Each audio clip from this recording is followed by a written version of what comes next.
Coming up next on Arizona Horizon, an update on day 2 of the special legislative session on child safety. A new report looks at collaboration between government and other groups in providing public services, and we'll hear about a new pet adoption campaign. Those stories next on Arizona Horizon. Arizona Horizon is made possible by contributions from the Friends of 8, members of your Arizona PBS station. Thank you. Good evening and welcome to Arizona Horizon. I'm Ted Simons. It's day 2 of a special legislative session to overhaul Arizona's much maligned child safety system. Here with an update is Howard Fisher of Capital Media Services. Howie, good to have you here. I know you've been down there for all of this, which should wrap up tomorrow. Anything big happened today? Well, the Senate did give final approval, which was sort of surprising. We thought they'd wait the whole thing out until Thursday. There was some debate over issues on both sides of the equation. On one hand, you had people like Kelly Ward and Senate President Andy Biggs who wanted what they call benchmarks. They're pointing out that the bill asked for essentially $59 million and change for an agency that's already starting the year with $760 million. And they said, look, we want two things. Number one, we want to make sure by October 1st you've actually hired those caseworkers you say you're going to hire, and you've said you can do that. And number two is, what's your plan for getting rid of this backlog, this 14,700 case? Just have the plan and present it to us. And of course, the governor's office has said, oh, no, we can't have any strings attached to this at all. And even a lot of the people, I think, who support the idea of the benchmark said, do we really want a court of gubernatorial veto? So the benchmarks are adios. The benchmarks are adios. However, despite all of the talk that this was supposed to be as negotiated, Senator Leah Landrum Taylor managed to add $3 million. $1 million for more subsidized child care on top of the $4 million in the bill. $1 million for grandparent subsidies for the grandparents who agreed to take the kids that are taken out of the home, and $1 million for support services. Now, the governor's office, when I called them on that, said, well, yeah, it wasn't part of the plan, but the governor believes in preventative services, so that's okay. So there are strings and then there are strings. There are strings, and our strings are better than your strings. And those strings, I understand that Chester Crandall, who is an interesting fellow down there at the legislature in a variety of ways, brought up an interesting topic regarding money and the agency. Well, Chester is very good at looking at data. And he said, look, I am looking at caseloads going back 10 years. We had a drop in 2009 of number of reports of abuse and neglect. All of a sudden, we're adding more money. Now we have an increase. So tell me, Mr. Arnold, who's the governor's budget director, tell me why we should believe that adding another $60 million now is going to help matters. John Arnold said, well, I don't know. He said, look, normally you go into recession, you have an increase in abuse and neglect. We didn't have that this time. Other states are not seeing the increase we've had. So why? He said, tell you what, you give us some money for a new data system and we will be able to tell you 2 years down the road why these things connect. So it left, I think, a lot of lawmakers frustrated that we're being asked to put $60 million in on faith. So basically, as an overview here, do we know first of all, what's it called? Do we have a new title for this agency? The official title is now the Department of Child Safety. Originally, They were flirting with the Child Services, Family Services, and eventually it kind of came down to DCS sounds good. It also mirrors what other states do. With that in mind, what is the agency designed to do? What is the purpose of the agency? Is there a definition now, an overriding kind of a mission statement that everyone can kind of grab onto? Well, in simplest forms, it is to protect children, keep children safe. Now, the question of what that means, of course, is in the eye of the beholder. I'll give you a perfect example. Senator Ed Ablaser is a family counselor. He wanted the definition changed to protect children from abuse and preserve the family. And the reason he wanted to emphasize abuse is he said, look, we've got this very nebulous definition in existing law of what constitutes neglect. You don't provide children certain food, certain warmth or coolness, as the case may be for the summer. You got some 22-year-old caseworker who thinks they've got a case here, but they can't prove abuse, so they say, oh, it's neglect, take the child out. He actually got that amendment approved in committee, and then folks said, do we really want to monkey with that right now on the floor? So it got stripped out. But it goes to the issue we have talked about around this table now for 20 years, which is that pendulum swinging back and forth. At the first sign of any problems, do we take the child so we make sure we don't have a dead child and a Lori Roberts story? Or is our aim to preserve the family, which is more of what Ed Ablisser wants? He said, maybe sometimes you do the services and then you don't have to take the child. Well, where is that pendulum? I realize now enforcement is a major issue here, and I'm just out of curiosity. Preventative measures, preventative services, did that get much conversation today? There is some money in there for prevention, not as much as a lot of folks would want. They said, the supporters of the bill say, well, yeah, but there's a new division of prevention. Well, depending on how much money you've got. Again, this comes down to the issue of subsidized child care. If you're a working parent and you want to work, where do you leave your kid? Right. Well, if it's going to cost you, as much as you're making to do the child care, do you want to do that? So you end up with kids being left alone or in unsafe situations, which is why the issue of more money for subsidized child care. But there is nowhere near the amount of money that's needed. You've got perhaps close to 30,000 parents who otherwise qualify under the statute, but because of the limited money, they're not getting it. So what are they doing with their kids? And back to the idea of the pendulum, it sounds as though, from a distance, it sounds as though getting those kids out is maybe, we're back to that side as opposed to preserving the family. I think there is a little bit of a move in that direction for a couple of reasons. Number one, as you point out, there isn't a lot of money for prevention in there. And number two, there's actually more emphasis on the abuse end of it and the criminal end of it, that they want that if anything rises to a criminal level, they want people with police experience in there. Get the kid out and prosecute the parents. Now, is this the last word? Will we be monkeying with this, for years? Certainly. But as far as what's happening in this session, is this a done deal, just waiting to be a done deal? Pretty much. Now, the House has got to take it up tomorrow. I'm assuming there'll be some floor amendments because lawmakers like to touch things and monkey with them. But I don't see any major changes here. Some of the changes put in today, for example, were minor. It requires, for example, DCS to work with the federal Indian child welfare laws and things like that. I think this is pretty much it, and I think folks realize, look, put it together, let's go home, let's see how it works, and we will be back in January, or some of them will be back in January, to take a closer look. Okay, so Senate wraps it up tomorrow with a third read. House should get all of its business done, so they should be out this by tomorrow with a brand new agency. The brand new agency now, technically speaking, that agency may not start till July 1st. The other interesting thing is that Charles Flanagan, who was tapped by the governor, yes, there has been no actual appointment made because the agency doesn't exist, and he will have to go through confirmation next year. So his what's going to be on the line if he doesn't perform. Speaking of what's on the line, any input at all from Clarence Carter at all? Clarence Carter has sort of disappeared below the waves. The last time we actually asked the governor about, so is Clarence going to pay for this? And she said, oh, that's old history. I don't want to deal with it. So all right. He's still there at what's left of the Department of Economic Security. Well, I tell you what, we will discuss this in even greater detail on Friday on the Journalists Roundtable. But Howie, good to have you here, and we'll get this thing wrapped up tomorrow and see if this doesn't address just this continuing problem. And we will be here discussing this next year too, Ted. Yeah, I probably. Thanks, Howie.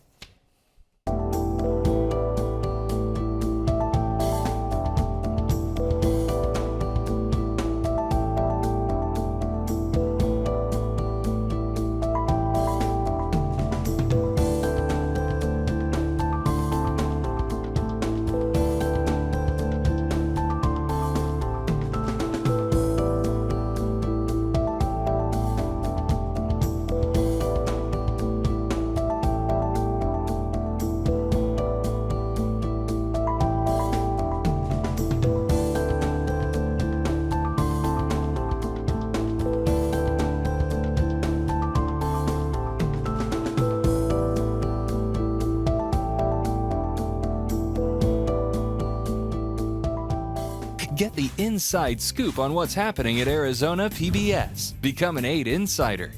You'll receive weekly updates on the most anticipated upcoming programs and events. Get the 8 Insider delivered to your email inbox. Visit azpbs.org to sign up today. Successful collaboration between public, private, and nonprofit organizations can lead to greater efficiency, better service delivery, and higher citizen satisfaction. ASU Professor David Swindell joins us now to discuss how to increase the collaboration possibilities for public services. It's good to have you here. Welcome to the program. Thank you so much. The Collaborative Service Delivery Project. What are we talking about here? Well, governments deliver services, and there are a lot of different ways that governments can do that. They can do it in-house, or they can work with others to deliver those services. One of the options that many cities are looking at now is to work with other cities to jointly deliver services to all their citizens, or work with nonprofits, or work with public sector or private sector agencies. So there's a lot of different ways of delivering those services, and this is a project that we're doing to try and figure out what's the best for a given service in a given kind of community. And you're talking, when you say services, everything from animal control to economic development, all points in between, I would imagine. Water services, police, Yes. fire, the works. So are the barriers to collaboration possibilities for these kinds of urban services, what are they?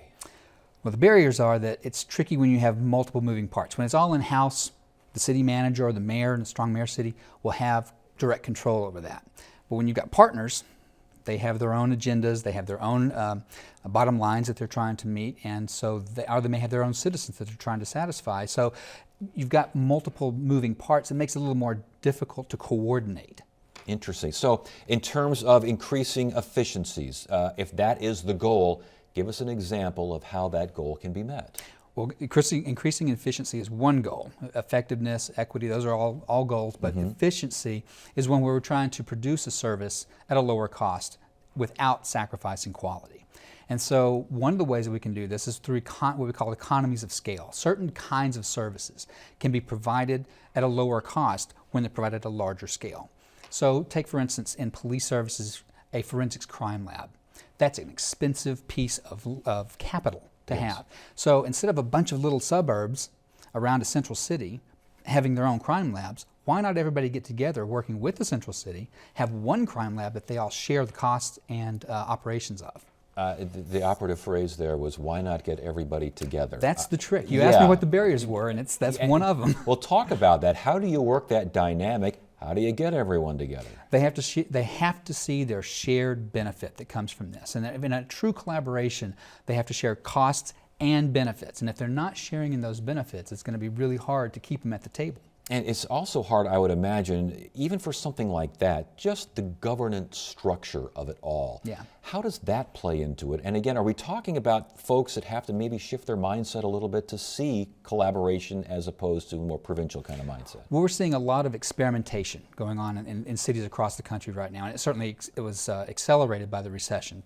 You've got a reduction in your revenues, you still need to deliver those services. How are you going to be able to do that? Well, let's work with others that are facing the same constraints. That was an impetus to this. So one of the challenges then that you get into is, well, how can we actually do this? And so identifying what are the benefits, what is everybody's role in this, and holding them accountable. That's where we typically fall down in these collaborations, is that if one of the parties doesn't meet a benchmark, then what is the penalty for this? And Right. if they can get away with it once, why can't they get away with it twice? And then the collaboration collapses. Around Arizona, the Phoenix area in particular, but around Arizona, are you seeing more of a movement in that direction? There are several collaborations here. In fact, we have one that I'm involved with, involving several of the communities within the valley, including Phoenix. We call it the benchmarking group, and they're looking at a whole range of different kinds of services, ostensibly to measure across different jurisdictions to see, well, how are we all doing? But in the course of doing that, it's a really important first step, because if you want to have collaboration on particular services together, like shared permitting, for instance, then you might need to have a consistent measurement for deciding how you're going to actually do permitting. And so this benchmarking project is one in which we've just got individuals working together, talking, Right. building the trust, and what comes out of that is going to be much more than just a benchmark. I would imagine, and this is just a guess here, but another barrier might be like mismatched procedures for the same services. Exactly. No, that's a real challenge. In fact, one of the ways that communities sometimes collaborate is through actually consolidating services. And so, when in Indianapolis, for instance, it's a city-county consolidation, but they didn't consolidate the sheriff and the police until a few years ago. And when they consolidated the sheriff and the police, they realized that, oh, there's actually a few different things that we don't do the same. Yes. And so we had to standardize the cars, we had to standardize the uniforms, we had to standardize communications, we had all these other things that are costs that we didn't really take into account before. Now, and again, so we're maybe seeing a little bit of a move in this direction, hopefully, as far as your research and your project here, maybe more of a push in that direction. Are we seeing other parts of the country where they're really going in that direction? Oh yeah, there are thousands of examples of these kinds of collaborations, as well as other alternative service delivery mechanisms, contracting out, franchising. There's a whole bunch of things. Collaboration is just one of these options, and so finding communities that are working together. For instance, there's a really good example in Nevada where the county took over animal control services, and 2 of the communities in the county already had animal control services of their own, Reno and Sparks. They decided, we'll sacrifice that service, give it to the county. The county's going to do this. We'll build a new facility, and a nonprofit agency comes in. They put in $2 million into the facility. They run the adoption component. The county owns the project, the shelter itself, and operates the shelter component. So it's a true collaboration where everybody has skin in the game. Interesting. Last question here. You mentioned nonprofit. Talk about the impact of nonprofits, the impact of private companies wanting to get in the game. That's really an interesting challenge because you have these different cultures, obviously. Yes. What motivates them is quite different. And so working together, you've got to really identify what are the benefits that all the parties are going to gain from a collaboration, and how are you going to be able to actually help everybody share the cost, but also share the benefits. People paying attention to this study? You getting some folks to look at this thing? We get a lot of professionals in the game, the city manager types that are paying attention. And so we want to get that word out and try and encourage as many communities as possible to look at this as a viable tool for them. Interesting stuff. Good to have you here. Thanks for joining us. Thanks so much.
Tonight's edition of Arizona Giving and Leading looks at a new pet adoption campaign. It's called Fix, Adopt, Save, and it's designed to increase spay and neuter surgeries along with adoptions. And here to tell us more is Heather Sheston, Project Manager for Fix, Adopt, Save, and Melissa Gable of the Maricopa County Animal Care and Control. Good to have you both here. Thanks for joining us. Thank you. Fix, Adopt, Save. Give me a better definition.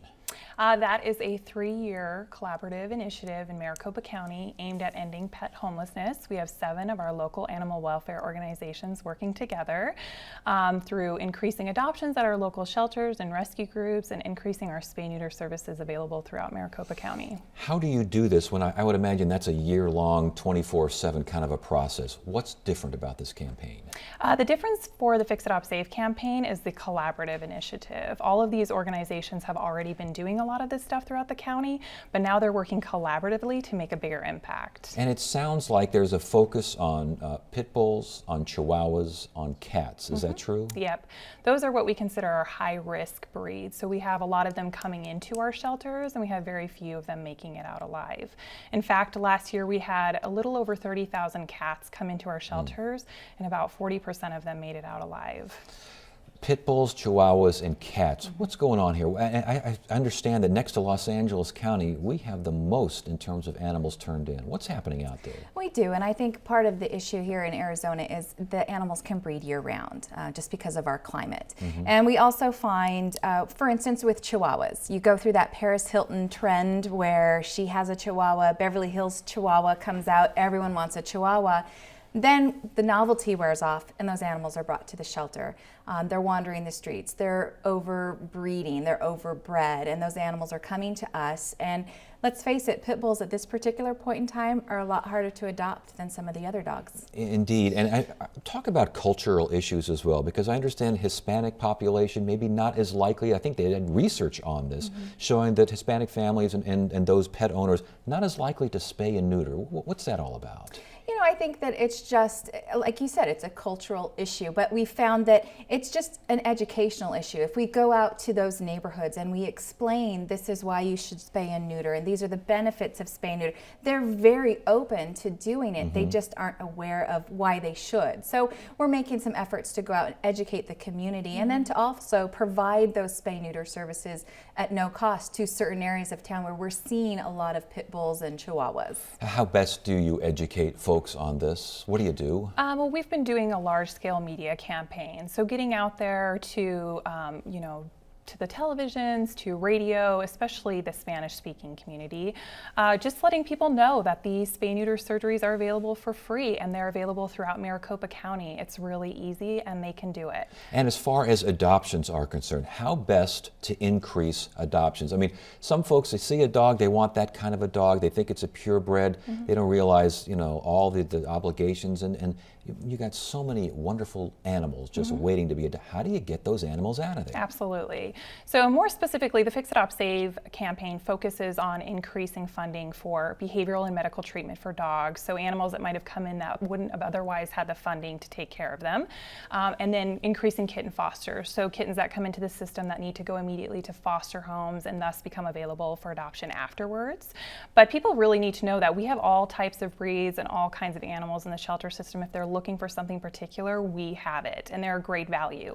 They come vaccinated, microchipped, and they already have spayed and neutered. And a lot of them already have that foster family. I mean, we adopted a couple of cats not too long ago, and whoever took care of these little, we got them like with 3 months old. Right. And whoever the foster family was for these kittens just did a wonderful job. I mean, it really does make a difference. It does, because they're there, and they're part of what they're doing is obviously making sure that the kittens are healthy and that they're ready to go up for adoption, but they're also spending a lot of time socializing them and making them friendly, introducing them to different situations, so that when they bring them back to the shelter, these kittens are used to kids and other animals, and the foster family can also provide that little extra information about, hey, I know that Fluffy likes to do this and doesn't like to do that, which is helpful for a potential adopter. And again, as far as ways to get more of those animals out of there, are we missing something out there? Or are we just, how does the Fix Adopt Save change all this? Or is it just basically you do the best you can and maybe work a little harder? Well, I think that we all do believe that, you know, we need to work a little harder, but we're also focusing on different events and things that we can do. We have an event coming up this weekend. It's the Maddie's Pet Adoption Days, and it's a huge event across the country, actually 14 different communities. We are one of those participating communities. It's free adoptions, and there's 40 different locations across the valley. Again, it's Saturday and Sunday, and it's the Fix Adopt Save partners are participating, but we also have some other groups that are involved as well. And so it's a great opportunity for people that maybe want to adopt, but they haven't really, know what they should do. Come down and look and see some of the animals that we have available, because it's not just pit bulls and chihuahuas. There's some really cute animals as well. And you can come down and take a look, or a lot of folks, I mean, we looked at the website, the Humane Society's website, we took a look. So, I mean, that's possible as well. Yeah, if you go to fixadoptsave.org, we can connect you to any of our participating organizations, and you can go to each of their websites and see what animals they have available. So the last question here, it seems to be a little bit of a debate on whether or not this neuter, spay, and release, these programs actually work. Is that a good idea, or is that something that you need to kind of be careful about? So if you're talking about trap, neuter, return, when Yes. you're talking about free roaming cats or outdoor cats, the studies and research has shown that it's really the most humane way to take care of the problem. So we do, like Melissa already stated, we have wonderful weather year-round, which creates a really long mating season. We're in the midst of kitten season right now, so we have tons and tons of kittens that are coming into the shelter that are going to need to get into homes. So when you do the trap, trap, neuter, return, the cats come into the shelters or the spay neuter clinic, they fix them and they go right back to where they were before, thus preventing them from being able to have any more litters going forward. Well, all right, free pet adoption this weekend all over the place, so be aware of that. Go to your website, fixadoptsave.org, .org, or you can go to adopt.maddiesfund.org, and they have all the locations. Well, very good. Let's hope it's a grand success. Good to have you both here. Thanks for joining Thank me. you. Thursday on Arizona Horizon, another update on the special legislative session to address Arizona's child safety services, and political pundits will offer a preview of Arizona's upcoming elections. That's Thursday on Arizona Horizon. That is it for now. I'm Ted Simons. Thank you so much for joining us. You have a great evening.